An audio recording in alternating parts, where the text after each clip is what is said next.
Party central committee member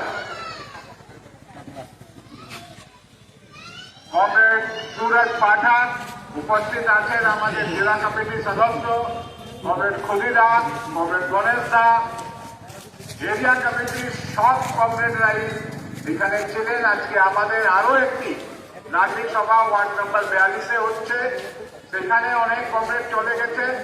উপস্থিত আছেন comrade Krishna, comrade Liton, comrade Pintu, আরো অনেক কমরেডরা আছেন।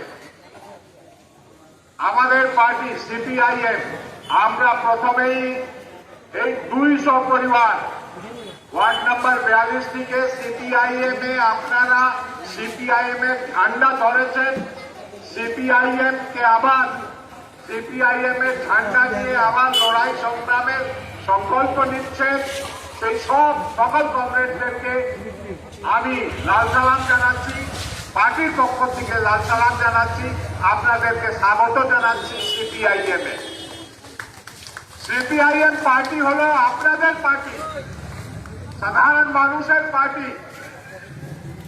দেখবেন আমরা এই যে আপনাদের সঙ্গে যোগাযোগ, এই মিটিংটা যাতে হোক, এই করার ক্ষেত্রে পুরো পার্টি যারা ছিলেন তারা যোগাযোগ করেছেন আপনাদের সঙ্গে।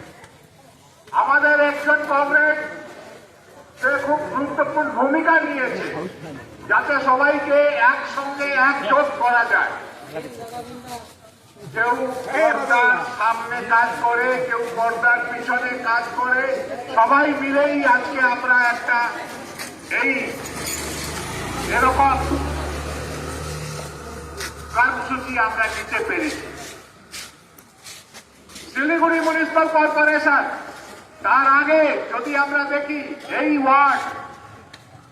ওয়ার্ডে যা হয়েছে মানুষের জন্য, রাস্তাঘাট, নদীর বাঁধ, জমির পাট্টা, আপনারাই এই বিষয়গুলোকে আদায় করেছেন, লড়াই করেছেন এই লাল ঝান্ডা নিয়ে। নেতৃত্ব থেকেছে লাল ঝান্ডা সিপিআইএম, কিন্তু লড়াই করেছেন আপনারা যারা আজকে এসেছেন, আপনাদের পূর্বসূরীরা, আপনাদের বাবা, আপনাদের দাদুরা এই কলোনিটাকে লাল ঝান্ডা নিয়ে বসানো থেকে নিয়ে আছেন অনেক পুরানো কমরেড, আমাদের ভূপেন দা আছে, আরো অনেক কমরেড আছে, গোবিন্দ দা আছে, যারা শুরু থেকেই বিদ্যাচক্র কলোনি যখন হয়, আমি খুব ছোট ডিওয়াইফাই করছি, নদীর চর ছিল আমাদের লক্ষ্মী কলোনি, নদীর চর ছিল, কিন্তু আমরা সিপিআইএম বাঁধ যদি না হতো, এই বাঁধের লড়াইয়ের জন্য কত ট্রাকে দিয়ে আমরা ডেপুটেশন দিয়েছি যাতে বাঁধ হয়। বাঁধ না হলে আমরা বসবাস করতে পারতাম না, রাস্তাঘাট করেছি আমরা। তারপরে বড় সমস্যা ছিল আমাদের পাট্টার সমস্যা। কলকাতাতে দরবার করে কমরেড কৃষ্ণও সেখানে ছিল, আমাদের ইউসিআরসি সেখানে পাট্টার লড়াই, পার্টি সিপিআইএম, আমরা পাট্টা আপনাদের হাতে তুলে দিতে পেরেছি। আমাদের একটা কলোনি যেটা জবরদখল কলোনি, মানে মালিকানা আছে, আমাদের সরকার যদি থাকতো সেই জায়গাটা সেই মালিক থেকে কিনে আমরা পাট্টা দিতাম, এটা আমাদের পরিকল্পনাতে ছিল, এটা আমাদের প্ল্যান ছিল। কিন্তু 2011-তে আমরা হেরে যাই। তারপরেও 2011-এর পরেও আমরা যখন শিলিগুড়ি মিউনিসিপাল কর্পোরেশনে আসলাম, আমাদের এই বাজার শিলিগুড়ি মিউনিসিপাল কর্পোরেশনের জায়গাতে ছিল, সেই জায়গাটা শিলিগুড়ি মিউনিসিপাল কর্পোরেশন, আমরা সবাই সিপিআইএম, আমরা লড়াই করে যাতে যাদের দোকান, তাদেরকে মালিকানা, তাদেরকে সিট, তাদের হাতে জমির কাগজ দিয়ে দিতে লড়াইটা নেতৃত্ব দিয়েছিল সিপিআইএম। দিয়েছিলেন কমরেড অশোক ভট্টাচার্য, সে সময় মেয়র, আমি চেয়ারম্যান, আমরা এই জায়গাতেই হাতে তুলে দিয়েছিলাম। কিন্তু যেটা বাকি ছিল সেটা দেয়নি তারা। 2-4-5টা গৌতমবাবু দিয়েছেন, তারপরে বাকি আছে।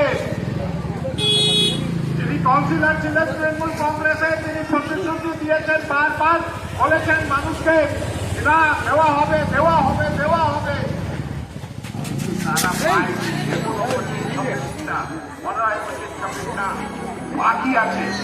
আমরা এই করতে বলছি আমাদের শিলিগুড়ি মিউনিসিপাল কর্পোরেশন নির্বাচন করে আমাদের কাউন্সিলররা এই লড়াই নেতৃত্ব দিবে, সিপিআই নেতৃত্ব দিবে, আপনাদের হাতে সেই জমি তুলে দিব, লড়াই করে এটা আমাদের আদায় করব।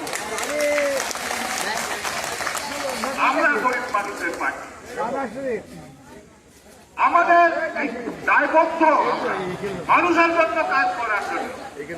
কিন্তু এরা তৃণমূল কংগ্রেস তো শিলিগুড়ি মিউনিসিপাল কর্পোরেশনে আরো 1 বছর তাদের মেয়াদ ছিল, তারা থাকতে পারত। কিন্তু অবাক হয়ে আমরা দেখলাম গৌতম বাবু যদি বড় বড় কথা বলতেন, বড় বড় নিজেকে নিজে মনে করতেন, তাদের ভোট 4 তারিখ সরকার পাল্টানোর পরেই পালিয়ে গেছেন, তারা রিজাইন করেছেন। তারা কি ভয়, কেন রিজাইন আমরা আজকেও জানি না, বুঝতে পারছি না। বাদ পথে ছেড়ে শিলিগুড়ি মানুষকে তিনি চলে গেলেন। যারা এসেছে তারা কোনো কাজ করছে না, তারা সরকারি আমলা।